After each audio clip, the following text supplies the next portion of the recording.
Oi, gente! No vídeo de hoje eu queria compartilhar com vocês algumas coisas que aconteceram nesses últimos dias e que mexeram muito comigo e de certa forma despertaram a dor do que eu já vivi e compartilhei aqui com vocês. E isso me fez refletir muito a respeito de como uma tentante consegue sentir a dor de outra tentante. Assim como uma tentante consegue sentir a alegria da vitória de uma tentante que conseguiu o seu objetivo de ter um bebê no colo. Vou começar pela parte mais feliz desse assunto. Recentemente eu tenho recebido algumas notícias de seguidoras como vocês que estão assistindo, que começaram, que me conheceram aqui pelo YouTube, mas mandaram um direct para mim no Instagram e a gente criou uma amizade, uma troca, né, de sentimentos, de informações, de várias coisas. A gente compartilhou muitas conversas e pessoas que através da fertilização in vitro conseguiram o seu tão sonhado positivo. Eu recebi a notícia de duas meninas que já tinham conseguido chegar no seu positivo, né? Eu acompanhei todo o processo, desde a coleta até o positivo.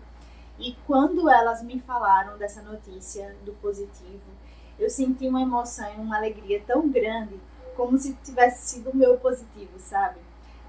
O sentimento que eu tenho quando eu recebo notícias como essa, de um positivo, ou como outras que compartilharam comigo, que ainda não chegaram na etapa de transferência, mas já estão ali já estão com seus embriões congelados e se preparando para transferir, que já tem embriões euploides. Então, assim, quando eu me deparo com essas notícias, né, boas de tentantes que estão conseguindo, né, chegar ao topo dessa pirâmide, né, assim, digamos, que é o bebê no colo, rumo ao tão sonhado positivo, rumo ao bebê. Então, isso me alegra muito, muito. E, de certa forma, isso mostra o agir de Deus, sabe? Que hoje chegou o tempo delas, a vez delas, que elas hoje elas já sofreram, hoje estão num caminho, né, de felicidade, de plenitude, e que da mesma forma que a hora delas chegou para elas, a minha hora também vai chegar para mim. Então, cada vez que eu recebo uma notícia boa dessas como essas, né, que vocês compartilham comigo, isso me dá mais força, isso alimenta a minha fé, isso renova a minha esperança. Eu me sinto muito grata e muito feliz pelas pessoas que têm confiado em dividir as suas histórias comigo, né? Algumas acabam até comentando aqui mesmo nos comentários do YouTube, outras preferem, né, mandar pelo Instagram para ter mais privacidade e tal. E isso tem me alegrado bastante, sabe? Isso tem me dado muita força. E elas também falam, ó, chegou a minha hora e vai chegar a sua, eu estou torcendo, eu estou em oração pela sua família também. Então eu acho isso assim uma coisa linda, porque só uma tentante sabe a dor que outra tentante sente, sabe? Nenhuma mulher, por mais empatia que tenha, nenhum homem, nenhum marido também, por mais empatia que tenha, sabe a dor que uma mulher tentante carrega, porque por mais que o homem também esteja nessa jornada, né, o marido e tal, a cabeça do homem funciona diferente da cabeça de uma mulher, né? Então, assim, eles sentem tudo, mas é tudo de forma diferente. E por mais que a questão de infertilidade ou de dificuldade de engravidar seja do casal, a mulher sempre carrega esse peso para si, porque as coisas acontecem dentro do nosso corpo, né? Então é inevitável, né? Infelizmente é inevitável a gente acabar pegando um pouco mais da culpa, mesmo quando não se tem culpa, né? Porque ninguém tem. E a gente carrega mais o peso, né? E também, assim como tem chegado relatos muito positivos, eu me peguei muito triste e muito mal nessa última semana, nesses dias que se antecederam, até 3 dias atrás, assim, Foram duas situações que mexeram muito comigo. Uma de uma pessoa que eu conheço já há muitos anos, e ela tem 34 anos, e eu tinha compartilhado com ela a minha história da fertilização in vitro, que não tinha dado certo, que eu estava nesse processo de me planejar financeiramente para repetir a fertilização in vitro. Dividi a minha história. Aí passou ali uns 2 dias, essa pessoa retornou, né, para me procurar, para dizer que também estava tentando engravidar e que já fazia quase 1 ano dessa tentativa de gravidez, né? Então, eu acho que ela, né, ficou pensando a respeito, né, que eu dividi a minha história com eles e se sentiu confortável de falar comigo. E eu jamais pensei que ela estivesse tentando engravidar também. Eu só compartilhei mesmo com ela, senti de compartilhar. E ela falou para mim, e aí eu fui conversando com ela, né, perguntando a respeito de exames e coisas que ela já pudesse ter feito, ela e o marido e tal. E nessa conversa, né, eu sugeri que ela fizesse esterossalpingografia, que ela ainda não tinha feito, e que ela fizesse o exame antimileriano para ver a questão da reserva ovariana dela. Ela fez, né, esses exames, a esterossalpingografia deu alguma alteração, mas ela ainda não levou para o médico, então não sabe exatamente qual a gravidade da alteração que deu. Se seria só uma dificuldade ou se seria uma impossibilidade de gravidez natural por fator tubário. Mas o que mais me preocupou e que mexeu comigo foi no dia que eu já estava ali prestes a dormir e eu recebi o WhatsApp dela com o resultado do exame antimileriano. E aí, quando eu abri, eu me deparei com uma reserva de 0,27, uma reserva muito baixa, e eu fiquei sem saber nem direito o que falar, né, com ela, o que responder na hora, porque eu não esperava, foi o que eu falei para ela, eu não esperava, em nenhum momento eu esperava, porque assim, é claro que não tem cara, né, não tem perfil de reserva ovariana alta ou baixa, mas ela é uma pessoa, ela tem 34 anos, mas ela é uma pessoa que ela sempre se cuidou, ela não é uma pessoa sedentária, ela é uma pessoa que se alimenta bem, e a gente que não tem sobrepeso, não bebe, não fuma, então assim, não tem alguns hábitos que a gente sabe que afetam, né, a reserva. Então assim, quando eu falei para ela fazer o antimileriano, foi só para ver, né, se tava assim, tipo, como é que tava mais ou menos, para ela ver lá a reserva ovariana, mas jamais, nunca pensei que ela fosse uma pessoa que tivesse uma reserva ovariana baixa. E aí, quando eu me deparei com o exame dela, eu fui ali, né, tentando conversar, tentando falar com as palavras assim mais atenuadas e passar um pouco de esperança de que agora que ela ia fazer o acompanhamento com um especialista em reprodução, que ia dar tudo certo e tal. Mas assim, eu fiquei mal. Eu fiquei mal com aquilo, porque eu fiquei me colocando naquela situação, sabe? E passou um dia, aí ela conversou comigo, a gente foi se falando, passou o outro, e daí quando foi, acho que no segundo ou terceiro dia, eu falei pra ela, ó, eu também tô me sentindo mal, porque ela tava muito mal, muito triste, né? E eu falei pra ela, ó, eu também tô me sentindo assim, porque eu também nunca pensei que você fosse um caso de reserva ovariana baixa. Mas tentei tranquilizá-la com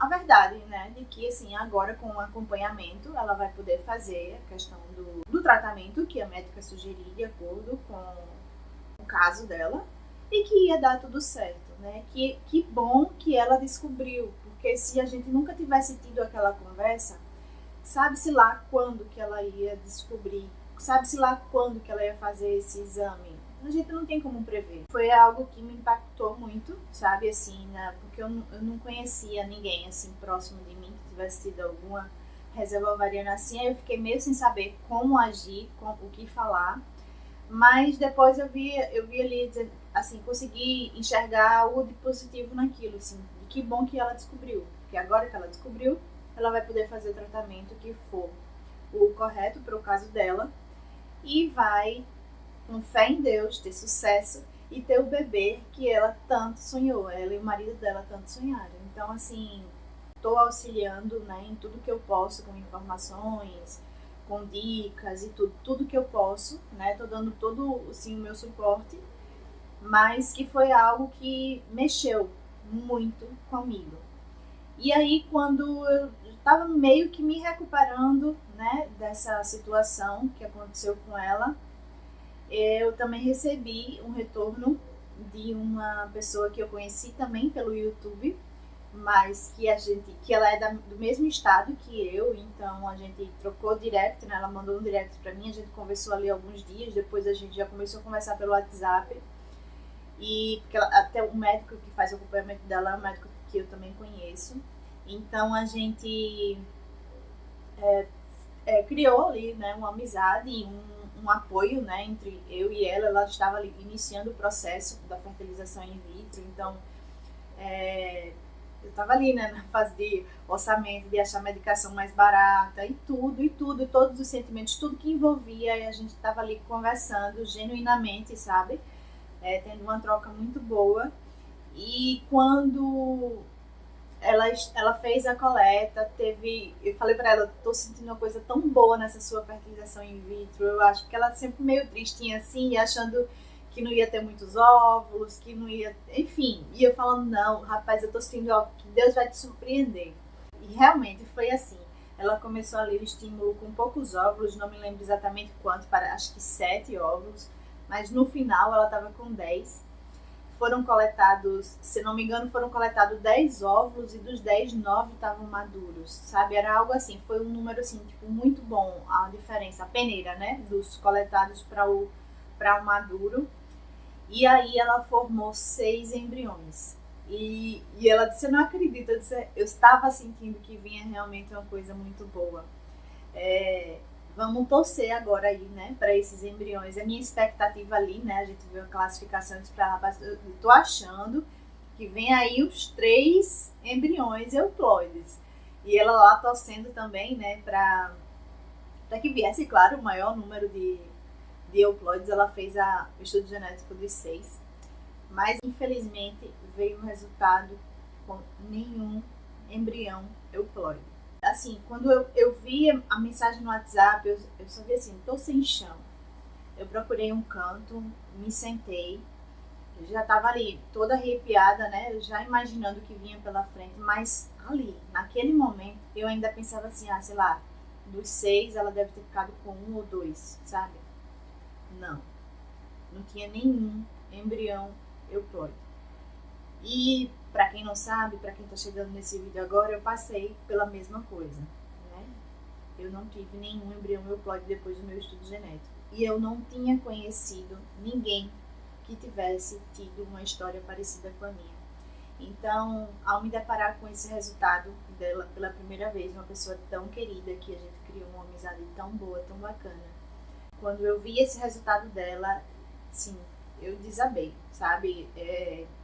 Eu senti a dor dela, eu falei pra ela, eu disse, eu não sei nem o que te falar, eu não sei o que te falar. Mas com base, né, no que eu tinha vivido, eu falei, o meu conselho foi tipo assim, chora, sente tudo que você tem pra sentir. É normal você ficar mal, se permita, porque às vezes as pessoas cobram que a gente tem que estar bem o tempo todo, que a gente tem que ser forte o tempo todo. E eu não concordo com isso. Eu concordo que se a gente passa por uma coisa como essa, cheia de expectativa, com tudo para dar certo, né? Uma pessoa com 30 anos de idade, então a gente espera que vai ter um prognóstico muito bom e de repente acontece algo assim. Eu falei para ela, sente tudo que você tem para sentir, chore quando você tiver que chorar, fica no seu tempo, quer ficar quietinha, fica, não se cobra ficar bem, sabe? Um dia após o outro e as coisas vão se encaixando. Eu lembro que quando eu passei por isso, eu nem conseguia conversar com Deus. Eu questionei Deus, por quê, meu Deus, por que eu tô passando por isso? Por quê? Eu perguntava isso, né, em pensamento, e eu dizia, não posso questionar Deus, mas eu tenho que conversar com Deus. Eu não conseguia conversar com Deus, eu só chorava. Então, ali, acho que no final do dia que eu recebi a notícia, foi que eu fui começando, eu coloquei louvor, então, assim, a forma de eu conversar com Deus foi ouvindo louvor para ir melhorando, sabe, para ir restabelecendo a minha fé. E no outro dia foi que eu consegui realmente me ajoelhar e conversar, assim, de verdade com Deus e dizer, não, eu confio no que o Senhor tiver para minha vida. E só que não é que dali eu já fiquei bem. Não, eu entreguei, mas claro que eu estava mal e me permiti ficar mal, né? Eu gravei o vídeo para vocês compartilhando essa história. Tinha dias bons e tinha dias ruins. Tinha dias bons e tinha dias ruins. E é assim até hoje. Sabe? Quando eu gravo num dia que eu tô me sentindo melhor para gravar. Porque senão eu só vou chorar. Quando eu gravei o vídeo, eu esperei passar muito tempo para poder gravar o vídeo. Porque senão eu só ia chorar. Eu não ia conseguir falar direito.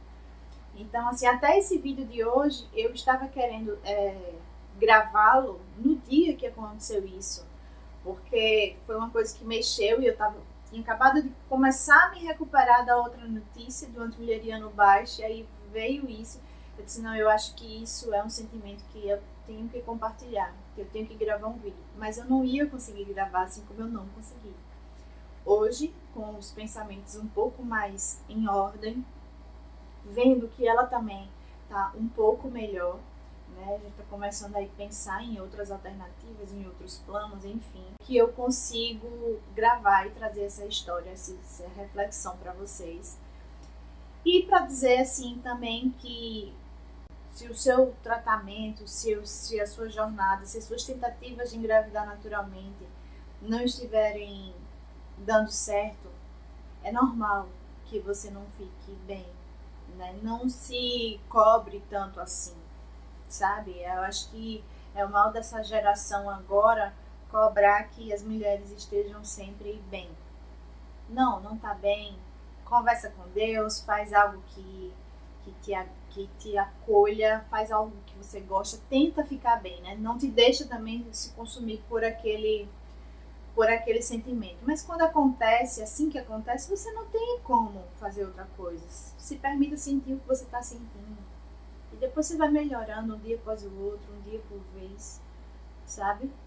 Mas a reflexão que eu queria trazer aqui para vocês hoje em relação a isso é que uma tentante, ela sente a dor da outra, assim como ela sente a felicidade pela outra. Então, cada vez que eu vejo alguém vencendo do meu lado, aquilo me dá mais força, mais energia, mais esperança de que o meu tratamento vai dar certo. Assim como quando aconteceu isso, desse último caso que eu falei, dos embriões que não eram euploides, eu também fiquei com medo de passar de novo pelo processo e ter o mesmo resultado. Isso me despertou esse medo, né? Porque eu achava que isso era raro de acontecer. Eu sempre assisti vídeos sobre fertilização in vitro no YouTube antes e durante o meu processo e eu nunca vi nenhum caso desse. Então eu achava que era raro acontecer. Aí aconteceu comigo. Mas aí depois aconteceu com ela. E ela é mais jovem, ela tem 30 anos. Então, assim, me despertou esse medo e me fez perceber também que nem isso é tão raro assim. Claro que esse medo vai existir. Com certeza, quando eu estiver repetindo o meu processo, estiver passando por ele, eu vou lembrar disso, eu vou sentir medo. Mas a gente tenta, assim, não dar voz a esse medo, né? Dar voz ao sentimento de esperança, de fé, de que vai dar certo. Mas que, principalmente, tudo vai ser feito conforme a vontade de Deus. Se for da vontade de Deus, vai dar certo. Se não for, não vai dar, né? Mas a gente torce sempre, óbvio, claro, é que a vontade de Deus seja parecida ou com a nossa ou parecida com a nossa. Se você chegou até aqui, deixa a sua curtida no vídeo, comenta, compartilhe o vídeo com alguém que está tentando engravidar. Se inscreve no canal, é muito importante que vocês se inscrevam no canal, que vocês curtam o vídeo, que vocês comentem, para que o YouTube entenda como um vídeo bom de ser visto e compartilhe esse vídeo com outras pessoas e ajudar o canal a crescer. E claro, à medida que o canal cresce, isso me estimula mais a continuar gravando vídeos com vocês e dividir toda a minha história, toda a minha jornada com vocês. Então, um beijo grande no coração de vocês e que Deus abençoe a cada um.